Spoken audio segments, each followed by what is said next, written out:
basically, and this is not a, this when the whole discussion came up, let's write an autobiography, I frankly didn't want to do it. I mean, because it's not a reflection on your autobiography. I think most autobiographies are an ego trip. Either it's a story about how you've been wronged, or you were born in the wrong community, or yeah, I would have been this, that. Or it is a, you got to be, you talk about somebody like Tendulkar or someone who's, or Ankur here. I mean, he's climbed every mountain under the sun. He has enough reason to write an autobiography. But I felt that, okay, this was a book that needed to be handled differently, though it comes under the larger umbrella of an autobiography. It is actually, I've tried to tell the story purely from the point of view of the events that happened. And as a filmmaker, I was perhaps fortunate that I got to record things on film. So I got to see a lot of what I had already experienced. For example, if I flew in a fighter sortie, I had it on film.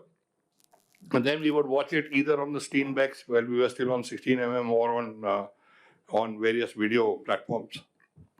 So when I started to actually go through my own records, etc., trying to put it all together, a lot of it just kind of fell into place, mainly because of the kind of profession I'd been in, and which is recording and documenting most of the stuff.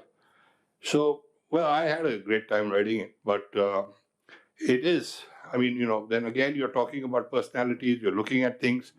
There is, initially when we discussed it, I mean, every book you show it to lawyers and stuff like that, and you look at possible cases of libel and stuff like that. But then at another level, why write? If you want to already sort of hedge your bets, I could have very easily written this book without actually talking about some of the events which unfolded where one was party in it directly or indirectly.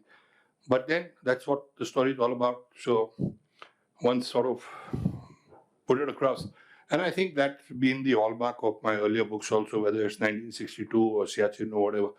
I've just tried to be as honest to the subject as possible and just put it out there and then see how it goes. A lot of the contemporary stuff is as Mr. Debroy said, some of it is enough to actually shake the country. And I think one of the issues which both the illustrious generals sitting next to me, General VK and General Lumba, were also party to this, was the Siachen sellout part of the whole book, where the previous government actually had decided to vacate Siachen and had actually taken certain steps. And in fact, the whole thing had to be countered in a certain way, which I've narrated in the book. So there's a lot that that we had to deal with, and I put it down. Let's see what kind of a reaction it eventually has.